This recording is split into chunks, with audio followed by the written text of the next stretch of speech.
अस्सलाम वालेकुम जी। देखें जी, लास्ट टाइम हम बात कर रहे थे जिस टॉपिक पे, उससे हम आज आगे बढ़ेंगे and we will move on our next chapter, that is the reptile. अगर आपने अभी तक हमारा चैनल सब्सक्राइब नहीं किया तो अभी सब्सक्राइब करें और बेल आइकॉन को क्लिक करके हमारी लेटेस्ट वीडियोस के बारे में अपडेट जानें। जो हमारा प्रीवियस चैप्टर था उसमें फर्दर फाइलोजेनेटिक कॉन्स्पिरेशन मैंने डिस्कस नहीं किया अलग एज अ सेपरेट आर्टिकल। तो उसकी वजह क्या है, यहाँ हम क्योंकि जो उसका एवोल्यूशनरी पर्सपेक्टिव पढ़ेंगे ना, वो असल में उधर से जो एम्फीबियंस का फर्दर फाइलोजेनेटिक कॉन्स्पिरेशन ही है। ठीक है जी।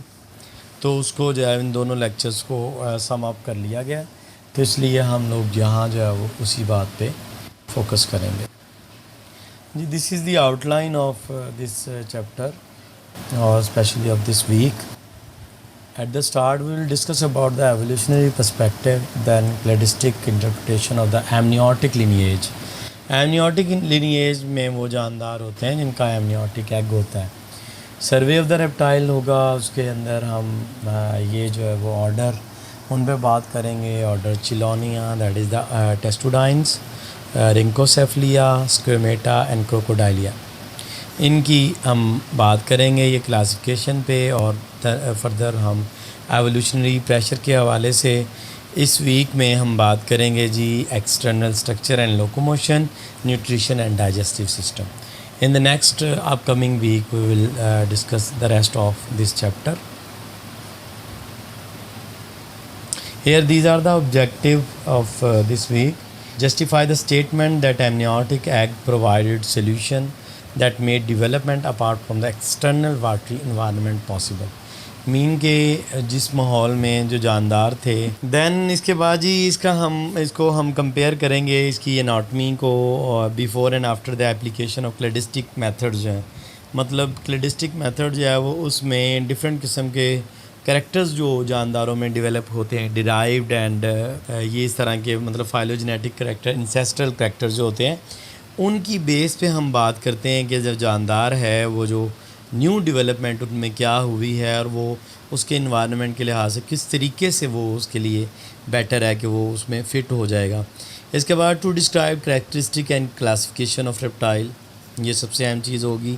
To describe evolutionary pressure and import and structure of reptile, जो हमने बात की कि 2 या 3 टॉपिक इस वीक में आएंगे, उनके हवाले से हम इधर बात करेंगे। To describe few important animal from this class, तो ये इस वीक के हवाले से जो प्लानिंग है उसमें रेप्टाइल का एक्सपेरिमेंट होगा, लेकिन ये इस प्लानिंग में है, आपका अभी एक्सपेरिमेंट इससे एक स्टेज जो है वो पीछे चल रहा है। These are the SLOs of this week. Phylogenetic relationship discuss होगा। इसके बाद कैरेक्टरिस्टिक मतलब जब आप मतलब पढ़ लेंगे तो ये चीज़ें आप लोगों को पता चल जाएंगी। You will be able to explain all these thing like phylogenetic relationship, classification and characterization and few important evolutionary pressure and their important structures, and finally a representative animal of this class. Here this is the outline of today's lecture. The first, amniotes, cladistic interpretation of the amniote lineage and classification and characteristic of the reptiles. This is the first lecture of this chapter, and we will focus mainly on these topic briefly. Here at the start we say amniota evolutionary pressure. When we're discussing about the evolutionary pressure, first we need to explain amniota or the amniotes. Amniotes are the organism, they are the monophyletic lineage including reptiles, birds and mammal. यहाँ आप ये याद रखें कि इससे पहले जो आपने पढ़ा वो नॉन एमनियोट्स थे, लाइक मतलब जो ये थे एम्फीबियंस। लेकिन अब जो आगे जितने भी आपने क्लासेस पढ़ने हैं, रेप्टाइल्स, बर्ड्स एंड मैमल, यही आपके 3 क्लासेस रह गए। तो मैमल जैसे हम पढ़ेंगे तो हमारा सिलेबस जो है वो कवर हो जाएगा। तो ये सारे के सारे जो हैं वो एमनियोट्स क्यों, इनके अंदर एक्स्ट्रा एम्ब्रियोनिक मेम्ब्रेन होती हैं जो कि एम्ब्रियो को प्रोटेक्ट करती हैं और उसे कुशन प्रोवाइड करती हैं और उसके अंदर ये हेल्प आउट करती हैं उसे गैशियस एक्सचेंज में, गैस ट्रांसफ़र में, इवन दैट कि ये मुख्तलिफ़ किस्म के जो एक्स्ट्रा या वेस्ट मटेरियल जो सेल के अंदर, एग के अंदर पैदा होते हैं ड्यूरिंग द डेवलपमेंट, ये उसको स्टोर भी करते हैं। और फाइनली इसकी जो टफ़ कवरिंग होती है वो एग को डेसिकेशन से और ड्राइंग आउट से बचाती है और इसके अंदर अपना जो भी न्यूट्रिशन होता है और वो न्यूट्रिशन की बेस पे जो भी उसके अंदर जानदार होता है, एग के अंदर चिकन जो भी होता है, उसकी जो डेवलपमेंट है वो मतलब होती जाती है विदाउट एनी प्रॉब्लम। इसके बाद जी impervious skin, nail, water conserving kidneys, large lung, ये एमनियोटिक की जो एमनियोटा है ग्रुप, इसके जानदारों की ये खसूसियात हैं, ये प्रॉपर्टीज़ हैं, ये कैरेक्टरिस्टिक हैं कि इनमें इम्परवियस स्किन होती है, इनमें नेल होते हैं। इम्परवियस स्किन मीन कि इनकी स्किन के ज़रिए जो है वो गैसों का तबादला या इवन दैट पानी का तबादला जो है वो हो सकता है। नेल होते हैं इनमें, नेल मतलब in the form of clause और हूफ और मतलब दिस सॉर्ट ऑफ स्ट्रक्चर। इसके बाद वाटर कंजर्विंग इनके अंदर किडनीज़ होती हैं। इन सब के अंदर मेटानेफ्रिक किडनी जो है वो मोस्ट प्रोबेबली जो मोस्ट प्रोमिनेंट किडनी है वो होती है और वो वाटर कंजर्विंग किडनीज़ कहलाती हैं। और इसके बाद इनमें लार्ज लंग होते हैं, यानी कि जो टेरेस्ट्रियल रेस्पिरेशन है, जो पल्मोनरी रेस्पिरेशन इनके अंदर बड़ी प्रोमिनेंटली मतलब विजिबल होती है इन जानदारों के अंदर जो कि इस ग्रुप से ताल्लुक़ रखते हैं। Here this is the diagram for amniotic egg. तो एमनियोटिक एग में जो आपको डिफरेंट स्ट्रक्चर नज़र आ रहे हैं, लाइक मतलब इनमें से इम्पोर्टेंट स्ट्रक्चर जो है वो जैसे कॉरियन है, एमनियन है, एलेंटॉइस है और यॉक सैक है। ये मतलब 4 जो स्ट्रक्चर हैं वो सबसे ज़्यादा अहम समझे जाते हैं, chorion, amnion, allantois and yolk sac. तो ये जो स्ट्रक्चर हैं इनके हर एक का एक स्पेसिफ़िक फंक्शन है जो कि ओवरऑल इस मतलब अंडे में से, इस एग में से गैसों के तबादले को कंट्रोल करना, वेस्ट को स्टोर करना, फिर उसको प्रोटेक्ट रखना, जो उसके अंदर एम्ब्रियो डेवलपमेंट उसकी हो रही है उसको मतलब प्रोटेक्शन देना, ये मतलब सारे के सारे काम जो हैं। और इसी वजह से ये सारे के सारे जानदार, इनकी जो फर्टिलाइजेशन है, इनकी जो रिप्रोडक्शन है, that is not water dependent, यानी कि ये पानी पे डिपेंड जो है वो नहीं करते अपनी रिप्रोडक्शन के लिए। उसकी वजह है एमनियोटिक एग, कि एमनियोटिक एग इस काबिल है कि वो ड्राइनेस को या ड्राई कंडीशन को वो फेस कर सकता है without damaging the embryo developing inside. जो एम्ब्रियो अंदर उसके डेवलप हो रहा है वो उसको हर लिहाज से प्रोटेक्ट कर लेता है, even that it also contain yolk sac or yolk stalk and all the accessory structure which provide feed to the developing embryo। तो इस तरह हम ये कह सकते हैं कि जो एमनियोटिक एग है ये एक बहुत बड़ी अडाप्टेशन है, बहुत बड़ी डेवलपमेंट है टेरेस्ट्रियलिज्म की तरफ। मतलब मॉइस्ट कंडीशन भी नहीं चाहिए, they move away from water, कोई प्रॉब्लम नहीं है, जहाँ मर्ज़ी जाके ये वाले अंडे जो है वो डेवलप हो जाते हैं। वजह क्या है? इनका टेक्सचर, इनके अंदर ये जो एक्स्ट्रा एम्ब्रियोनिक लेयर हैं ये। तो ये जो है वो मतलब ये जो 4 मेम्ब्रेन हैं इनके अंदर एक्स्ट्रा एम्ब्रियोनिक लेयर जो हैं ये इसको काफ़ी ज़्यादा help out. Cladistic interpretation of the amniotic lineage है, इनमें मैमल आते हैं जैसे most closely related to ancestral amniotes. मतलब रेप्टालियन लिनिएज जो है वो ये सपोज किया जाता है कि जितने भी एक्सटेंट मैमल हैं ये सारे के सारे रेप्टालियन लिनिएजेस से जो है वो डेवलप हुए हैं।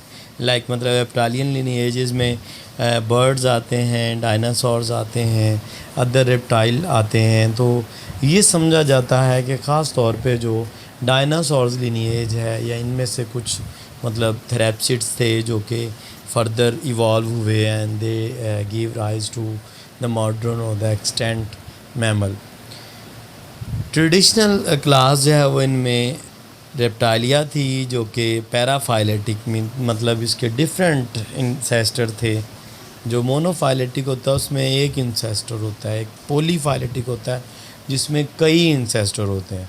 जो पैराफाइलेटिक होता है इसमें डिफरेंट इंसेस्टर मतलब डिफरेंट पॉइंट्स होते हैं, जिस पे ये समझा जाता है कि वो जो है वो जानदार जो है वो इस हवाले से, तो इस हवाले से हम ये कह सकते हैं कि ये जो है वो डिफरेंट किस्म के जो ग्रुप होते हैं, मतलब डिफरेंट किस्म के इंसेस्टर होते हैं वो क्लास रेप्टाइलिया के। Here this is the diagrammatic representation of amniotic phylogeny. तो यहाँ जो है वो ये आप देख सकते हैं कि ये मतलब साइनेप्सिड जो ये इस पे हम बात करेंगे कि ये साइनेप्सिड या डायप्सिड्स वगैरह क्या होते हैं। तो ये तीन तरह के मतलब एमनियोट्स जो है ना, इनको आगे तीन सब डिवीज़न की जाती हैं, साइनेप्सिड, एनेप्सिड्स एंड डायप्सिड्स। तो ये जो ग्रुप हैं इनमें भी आगे जैसे डायप्सिड्स हैं तो इनमें से जो है वो लेपिडोसोरिया और टेस्टुडाइन और आर्कोसोरिया जो है वो, और इसमें जो है वो डायनोसोरिया आते हैं। तो ये जो है वो ग्रुप इसमें डायप्सिड्स में माने जाते हैं। लेकिन ओवरऑल जब ये हम फाइलोजेनेटिक कंसिडरेशन इसकी पे डिस्कशन करते हैं तो जैसे डायप्सिड्स हैं तो ये मीज़ोसॉर्स एंड अदर इससे ग्रुप जो है वो फर्दर चेंज हुए एच्थियोसॉर्स और इसी तरीके से प्लेसियोसोरिया और सफिनोडेंशिया और स्क्वेमेटा जो लिनिएजेस हैं। क्योंकि हमने बात की यहाँ पे आप अगर देख सकते हैं तो यहाँ पे आपको आइडिया होगा कि क्यों इनको हम पैराफाइलेटिक जो है वो कह रहे हैं। फर्दर यहाँ पे अगर स्क्वेमेटा लिनिएज है तो देखें जो टर्टल लिनिएज है वो बिल्कुल ही अलग इवॉल्व हो रहा है डायप्सिड से, यानी कि उनमें स्किन शेड हो रही है वन पीस और उसके बाद यूनिक स्कल करैक्टरिस्टिक डेवलप हो रही हैं। तो हमारे पास ऊपर वाली ब्रांच है, और अगर उनके अंदर जो है वो loss of skull opening plastron and carapace develop हो रहे हैं, वर्टिब्री से फ्रंटल एंड डॉर्सल रीजन से प्लास्टन एंड कैरापेस जब बन रहे हैं तो उस सूरत में जो एक्सियल स्केलेटन है उसका वो हिस्सा बन रहे हैं, तो वो फिर हमारे पास टर्टल डेवलप हो रहे हैं।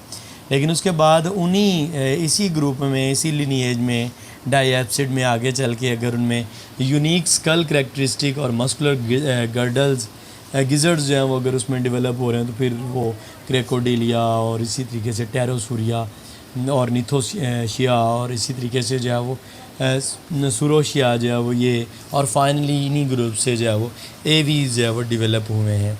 तो मतलब at the start they were all amniotes, जिनमें एमनियन, कोरियन, एलेंटॉइस और जो है वो यॉर्क सैक था। तो ये सारे के सारे एट द इनिशियल स्टेज ये सारे के सारे एमनियोट्स थे। लेकिन फर्दर इन एमनियोट्स के अंदर डिवीजन्स हो गई और by the passage of time इनके अंदर जो है वो कुछ करैक्टर्स जो है वो इवॉल्व हुए, जिन्हें मतलब फर्दर हम नेक्स्ट स्टेज पे जाके कहते हैं जी ये मतलब इंसेस्ट्रल करैक्टर हैं। और जब हम मज़ीद इंसेस्टर में जाते हैं तो उस स्टेज पे अगर कोई करैक्टर उसमें डेवलप होता है तो उसको हम डिराइव करैक्टर कहते हैं। तो हमेशा जब हम फाइलोजेनेटिक कंसिडरेशन पे बात करते हैं तो जानदारों में डिराइव करैक्टर और इंसेस्ट्रल करैक्टर्स वगैरह को देखा जाता है और देखा जाता है कि उससे फर्दर कौन सा ग्रुप जो है वो इवॉल्व हुआ है। This is the amniote lineages here early adaptation of the skull and amniotic evolution is shown. Amniote's lineage is further divided into three groups, that is Synapsida, Anapsida and Diapsida. And this is the basically division on the basis of fenestrine in the skull. Fenestrine means the whole like opening in the skull.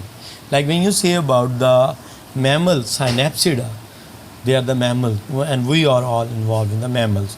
We have single opening in the temporal region of the skull.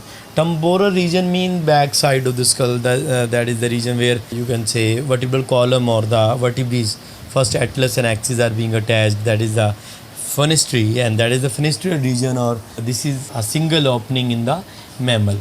And when you say about the anapsid don't have any, you can say, fenestrine or the opening in their skull. They are entirely extinct now and they don't possess any type of the hole or opening in their skull in the temporal region. And when you say about diapsid have two fenestrae, mean they have two opening in their temporal region of the skull, and all living reptiles are included, including the birds, and various extinct lineages are included in the Diapsida. Mean जो भी reptiles और bird हैं वो सारे के सारे डायप्सिडा में आते हैं। तो ये आप लोगों को बड़ी समझने वाली चीज़ है कि आप इसे समझें कि साइनैप्सिड, एनैप्सिड एंड डायप्सिड। साइनैप्सिड में एक ओपनिंग होती है temporal regions of the skull में, और इनमें मैमल आते हैं। एनैप्सिड के सारे जानदार तकरीबन जो है वो ख़त्म हो चुके हैं, एक्सटिंक्ट हैं, और इनमें एक भी ओपनिंग नहीं होती थी। स्कल रीजन में कोई ओपनिंग नहीं होती थी। इसके बाद टेम्पोरल रीजन में, इसके बाद जो डायप्सिड है इनमें दो होती हैं।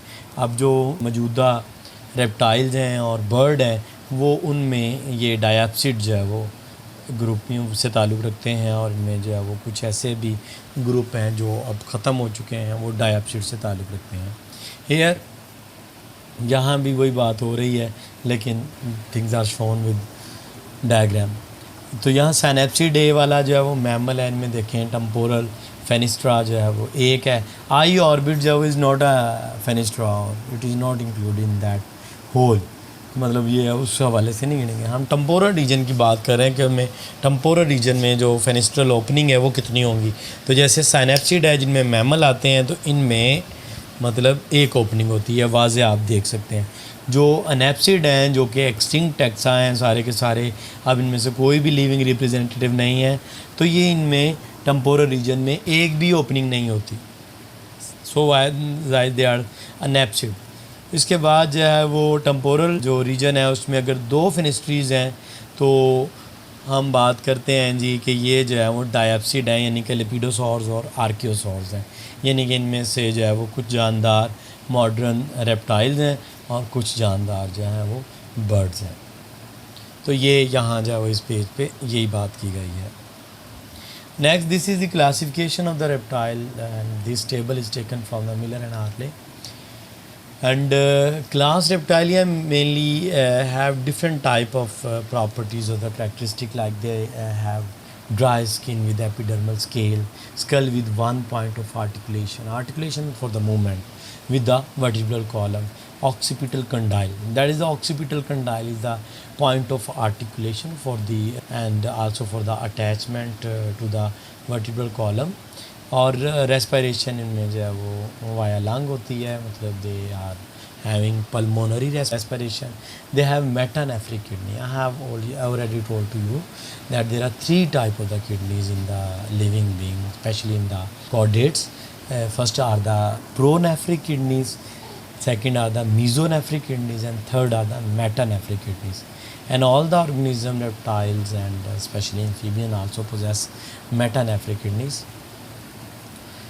इंटरनल फर्टिलाइजेशन इनमें होती है। इसके बाद एमनियोटिक एग होता है, जिसकी बात हमने स्टार्ट से ही की है कि इनमें एमनियोटिक एग होता है जिसमें 4 एक्स्ट्रा एम्ब्रियोनिक लेयर या मेम्ब्रेन होती हैं जिनकी अपनी अपनी कुछ मतलब जिनके अपने अपने फंक्शंस होते हैं, जिसकी बेस पे ये जानदार बड़ी आसानी से पानी से दूर जो है वो इनमें फर्टिलाइजेशन और रिप्रोडक्शन का जो अमल है वो वक़ूफ़ पज़ीर हो सकता है। इसको अगर हम देखें इस क्लास को, तो इसको बेसिकली 4 ऑर्डर में तकसीम किया गया है। ऑर्डर टेस्टुडाइन और चिलोनिया, इनमें टीथ एब्सेंट होते हैं in adult and replace by horny beak. मतलब ये जो ऑर्डर टेस्टुडाइन है इसकी बात अगर आप करें तो आप अपने जहन में फ़ौरन लेके आएँ जी कछुए। जितने भी कछुए हैं वो इस ग्रुप से ताल्लुक़ रखते हैं। टर्टल्स जो हैं वो टेस्टुडाइन्स असल में कहलाते हैं, और इनको चिलोनिया भी कहा जाता है। इसके ऑर्डर का दूसरा नाम चिलोनिया। तो इनमें हॉर्नी बीक होती है, मतलब इनमें टिथ जो है वो नहीं होते, और परिंदों की तरह चोंच होती है बहुत सख्त। और इसके बाद इनमें शॉर्ट ब्रॉड बोनी मतलब जो वो बॉडी होती है, और shell consisting of dorsal carapace, जो ऊपर वाला हिस्सा होता है जिससे जो खोल होता है इनका, उसको साइंटिफिकली कैरापेस कहा जाता है। मतलब ऊपर वाली साइड से, डॉर्सल साइड से। और जो फ्रंटल साइड है इसकी नीचे होती है, आपको पता है जो इसकी वेंट्रल साइड कहलाती है, उस साइड से उसको प्लेस्ट्रॉन कहा जाता है। तो ये इनके अंदर मतलब ये इसकी जनरल प्रॉपर्टीज़ हैं। और इसके बाद ये ऑर्डर रेंकोसेफलिया है। ये contain very primitive lizard like reptile. ये इसके जो रिप्रेजेंटेटिव है वो सिर्फ एक जानदार इस ग्रोह से ताल्लुक़ रखने वाला सिर्फ एक जानदार जिसे सफिनोडोन पैंक्टेटस कहा जाता है या टेट्रा कहा जाता है, that is the living representative single species Sphenodon punctatus survive in New Zealand. ये न्यूजीलैंड के अंदर होता है। इनकी एक प्रॉपर्टी जो सबसे अहम प्रॉपर्टी है वो प्राइटल आई है, कि मतलब ये वाहिद जानदार है जिनमें माथे पे आँख होती है, ठीक है जी। यानी कि इनकी आंखें दूसरी भी होती हैं लेकिन इनके माथे पे भी एक छोटी सी आँख होती है, यानी कि इनमें थर्ड आई होती है। तो ये इसमें एक ही जो है वो इसका लिविंग मतलब सिंगल रिप्रेजेंटेटिव है जो कि लिविंग है, तो वो है सफिनोडोन पैंक्टेटस।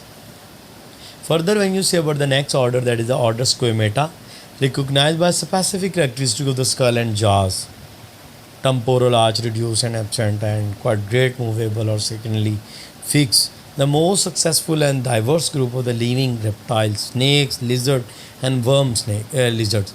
यानी कि ये जो सांप है जितने के इनके अंदर अडाप्टेशन होती है इनके स्कल की और जा मूवमेंट की। मीन के ये इनके जो जाज हैं उनकी आर्टिकुलेशन जो है वो बिल्कुल, इनका लोअर जा और अपर जा बिल्कुल फॉर स्वेलविंग लार्जर प्रेस और द थिंग्स, तो वो जो है वो ओपन आउट हो जाता है, वो बिल्कुल सेपरेट हो जाते हैं। और स्नैक में ये चीज़ ज़्यादा प्रोमिनेंट होती है। Other than this adaptation they also possess various और have various type of other adaptation in their body, मतलब लाइक लिजर्ड और वर्म लिजर्ड्स हैं वो इनके अंदर और भी बेशुमार अडाप्टेशन होती हैं, तो उसको हम बाय द टाइम हम पढ़ेंगे। फाइनल ऑर्डर जो है वो जो है जी ऑर्डर क्रोकोडिलिया है, यानी कि क्रोकोडाइल्स। मीनिंग में केमन्स और गैवियल्स और एलिगेटर और क्रोकोडाइल, ये चार तरह के जो जानदार हैं वो आते हैं और इसमें तकरीबन कोई लिविंग जो है वो 21 के आसपास इसकी स्पीशीज़ हैं। तो ये जो ऑर्डर है इसमें मतलब जो जानदार है elongate muscular and laterally compressed tongue not protrusible tongue amphibians में होती है, ख़ास तौर पे ये जो होते हैं क्या उसे कहते हैं एनुरॉन्स, यानी कि जो फ्रॉग और टोड्स वगैरह होते हैं उनकी टंग जो है वो बाहर निकल आती, इनकी टंग बाहर नहीं निकलती, यानी कि ये अपनी ज़ुबान जो है वो बाहर जो है वो अपने मुंह से नहीं खींच सकते या निकाल सकते। जैसे इंसान भी जो है ना, इंसान की जो टंग है वो भी मतलब किसी हद तक तो प्रोट्रूसिबल होती है कि हम किसी हद तक बाहर निकाल लेते हैं, लेकिन ये कि ये जो जानदार हैं ये नहीं निकाल सकते। कंप्लीट वेंट्रिकुलर सेप्टम, तो इनका जो हार्ट है वो कंप्लीट होता है, यानी कि इसके अंदर चार आपको प्रॉपर जो है वो खाने मिलते हैं दिल के अंदर। तो ऊपर वाले जो ऑर्डर हैं उनके अंदर ये चीज़ अभी डेवलपमेंट के मरले में नज़र आती है। तो यहाँ पे ऑर्डर क्रोकोडाइलिया के अंदर आपको जो है वो 4 चैम्बर ऑफ हार्ट जो है वो प्रॉपर नज़र आते हैं, और इससे आगे तो डेफिनेटली बर्ड्स हैं और फिर दैन जो है वो इससे आगे जो है वो मैमल है, तो उन सब में जो है वो ये वेंटिकुलर सेप्टम कंप्लीट है। Then we see that they have 4 chamber. लेकिन जो स्क्वेमेटा है, रैंकोसेफलिया है, ये रेप्टाइल में से टेस्टुडाइन्स है, तो इनका जो 3 चैम्बर तो प्रॉपर होते हैं, जो 4 चैम्बर है वो इम्प्रॉपर होता है। लेकिन वो इम्प्रॉपर 4 चैम्बर जो है वो आपको क्रोकोडाइल्स के अंदर जो है वो प्रॉपर चैम्बर के तौर पे अलग से मिलेगा जी। तो आज के लिए इतना ही काफ़ी है। देन हम डिटेल में बात करेंगे सर्वे ऑफ द रेप्टाइल पे इन द नेक्स्ट लेक्चर।